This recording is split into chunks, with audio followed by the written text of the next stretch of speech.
வணக்கம். இப்போ இந்த தொடர்ந்து வெயில் கண்டினியூவாக இருக்கிறதுனால நம்ம தமிழ்நாடு மின்சார வாரியத்தை பொறுத்த வரைக்கும் ஜென்ரேஷன் இருக்கு, இன்னும் உற்பத்தி ஆகும் இடங்கள், அப்புறம் டிரான்ஸ்மிஷன் இருக்கு. இப்போ நம்ம பார்க்குறது அல்மாதியோட பெரிய ஆல்மோஸ்ட் ஒரு 100 ஏக்கர் பரப்பில் இருக்கக்கூடிய டிரான்ஸ்மிஷன் ஃபெசிலிட்டி. மூணாவது நம்ம பகிர்மானம், இன்னும் நடுவு பகிர்மானம். ஸோ எல்லா அதிகாரிகளும் இரவு பகல் பாராமல் ரோந்து பணியில இருந்து எல்லா இடத்துலையும் எதிர்பாராம இருக்கக்கூடிய பிரச்சனைகள் வரக்கூடாதுன்னு சொல்லியிருக்கோம். ஒவ்வொரு இடத்துலையும் அதை தெளிவுபடுத்துறோங்க. நமக்கு தேவையான மின் உற்பத்தி, கையிருப்பு மின் உற்பத்தி இருக்கு. அதே நேரத்தில் நமக்கு டிரான்ஸ்மிஷன் சேலஞ்சஸ் இருக்கும், ஜம்பர் கட் அந்த மாதிரி உள்ள பெரிய பெரிய சப்ஸ்டேஷன்ல இருக்கக்கூடிய சேலஞ்சஸ். அது கூட அந்த அளவுக்கு நமக்கு இந்த ஆண்டு இல்லை. நமக்கு மிகப்பெரிய சேலஞ்ச் வந்து இந்த கடைக்கோடி பகுதி மற்றும் வளர்ந்து வரும் நகர பகுதிகள் மற்றும் ஏற்கனவே உள்ள பழமை வாய்ந்த பல கோர் சிட்டி ஏரியாஸ் வேறு வீடுகள் ரொம்ப அதிகமாகிடுதோ அந்த இடத்துல டிஸ்ட்ரிபியூஷன் சேலஞ்ச் தான் இருக்கு. பட் அதே நேரத்தில் நம்ம டிரான்ஸ்மிஷனையும் வலுப்படுத்தணும்னு சொல்லி தான் பல்வேறு திட்டங்கள்ல குறிப்பாக இன்னைக்கு நம்ம ஆய்வு பண்றது வந்து ஏற்கனவே பஞ்சட்டியை நான் வந்து அதை முடியும் தருவாயில் அதை விரைவுபடுத்துறோம். இது மாதிரி ஆவடி 230 kV ஃபாஸ்டா போயிட்டு இருக்கு, அதை விரைவுபடுத்துறோம். இதெல்லாம் வரும்போது நமக்கு இது மாதிரி ஓவர்லோட் ஃபீல்ட் லெவல்ல ஓவர்லோட் இல்லாம பார்த்துக்க முடியும். இந்த பகுதியிலேயே இப்போ தொலைநோக்கு பார்வையுடன் எல்லாமே ஒரு ஆண்டுக்கு பார்க்காம இந்த பகுதியில் கூடுதலாக ஏதாவது கேஸ் இன்சுலேட்டட் சப்ஸ்டேஷன் கட்ட முடியுமான்னு இந்த டிரான்ஸ்கோ அதிகாரிகளோட ஆலோசனை பண்ணிட்டு தொடர்ந்து இந்த கண்காணிப்பு வருகிறவங்க.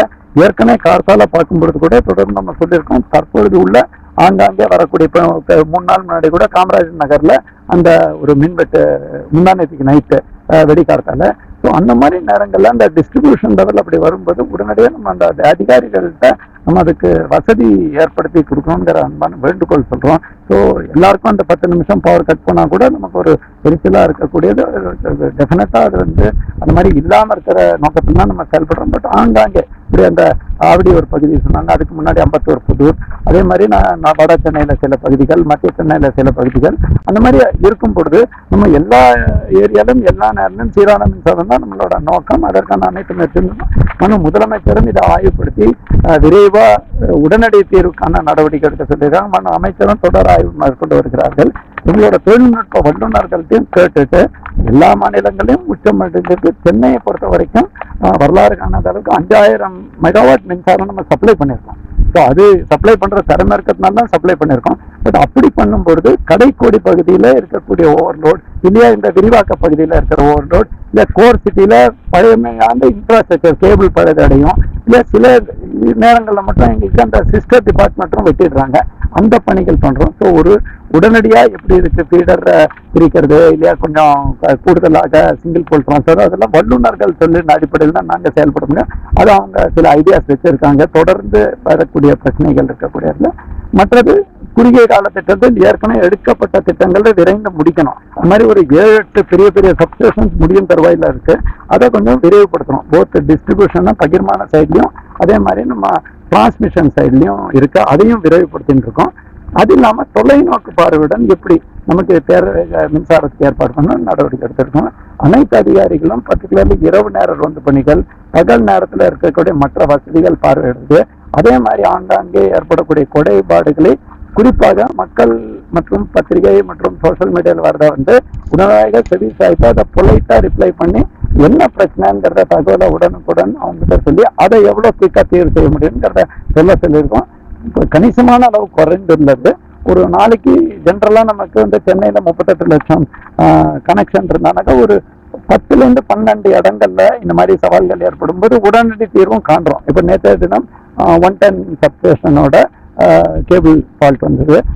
இரவுல ஒரு 325 வந்ததுன்னா இந்த 4 மணிக்குள்ள அந்த ரிமைனிங் அதுக்கு கீழே இருக்கக்கூடிய சப்ஸ்டேஷனுக்கு அதை மாற்றி அனுமதிக்கிறது போன்ற பல்வேறு நடவடிக்கை எடுக்கணும். அதே மாதிரி நம்மளோட fuse call of office increase பண்ணியிருக்கோம். ஸோ தொடர்ந்து முன்னேற்றம் ஏற்படும் நிலையில் இதை நிரந்தர தீர்வுக்கும் நடவடிக்கை எடுத்து வரலாம். சென்னை வடசென்னை பெரம்பூர் முதல்வர் தொகுதியில் வந்து அடிக்கடி மின்வெட்டு இரவு நேரங்கள் ஏற்படுறதா வந்து அங்கங்க போராட்டம் நாங்க கான்ஸ்டிடியூன்சில குறிப்பா அங்க வந்து பெரம்பூர் பேப்பர் மில்ஸ் இது எல்லாமே நான் நேரடியாக பார்த்துருக்கேங்க.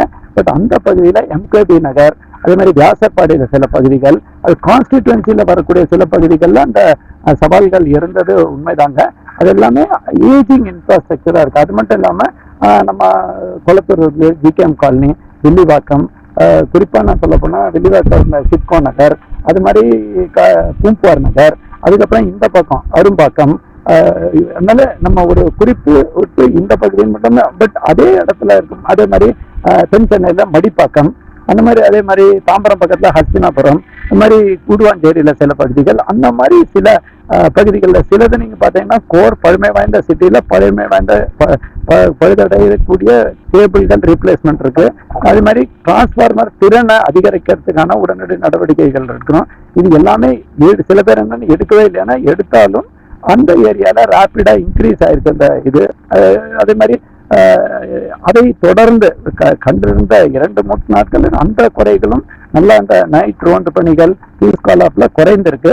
பட் ஒரு தமிழ்நாட்டிலே நீங்க பாத்தீங்கன்னா ஆல்மோஸ்ட் ஒரு 1910 சப்ஸ்டேஷன், 30 ஆல்மோஸ்ட் 2.1 கிலோமீட்டர் லட்சம் கிலோமீட்டர் ஹை டென்ஷன் லைன், 6.6 லட்சம் லோ டென்ஷன் லைன், 4.4 லட்சம் டிஸ்ட்ரிபியூஷன் டிரான்ஸ்ஃபார்மர் எல்லாம் இருக்கும்போது 3.52 கோடி கன்சியூமர் இருக்கும்போது அங்க ஒண்ணுமே எந்த இடத்துலயும் எதுவுமே இல்லைன்னு நாங்க சொல்ல முடியாது.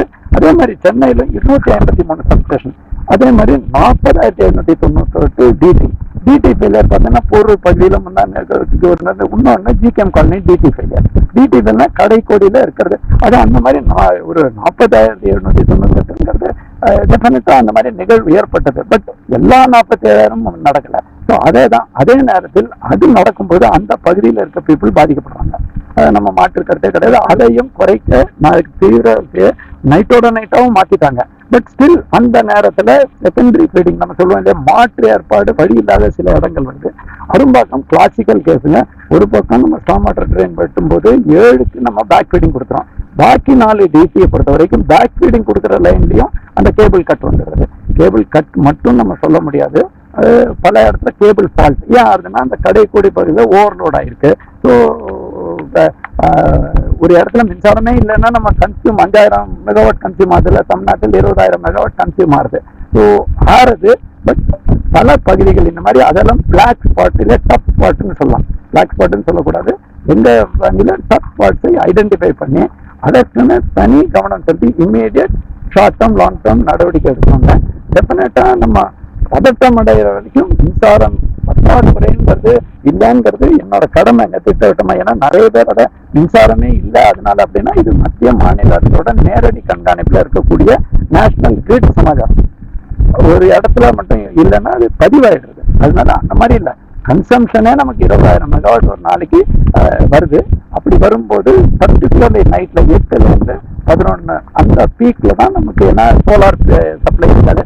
நம்ம சப்ளை இருந்த போதிலும் அந்த டிஸ்ட்ரிபியூஷன் ஓவர்லோடுன்னு சொல்லுவோம் இல்லையா, அந்த டிமாண்ட் ஓவர்லோடு அங்க இருக்கிறது தான் நமக்கு கவலை. அதுக்கும் தொழில்நுட்ப ரீதியா நல்ல பொறியாளர்கள் இருக்காங்க, ரொம்ப மூத்த பொறியாளர்கள் இருக்காங்க. அவங்க எல்லாருமே மற்ற எல்லா இதுலயும் நம்ம கரெக்டா செய்யும்போது இந்த சவால்களையும் சமாளிக்கிறதுக்கு முழு திறமை உள்ள பொறியாளர்களும் ரோந்து பணியில இருக்காங்க. அவங்க டெஃபினட்டா இந்த எதிர்பார்க்கும் முழுமையாக களையறதுக்கு நடவடிக்கைகளுக்கும் நல்ல முறையில் குறைந்தாலும் முற்றிலும் தவிர்க்கிறதுக்கும் நடவடிக்கை.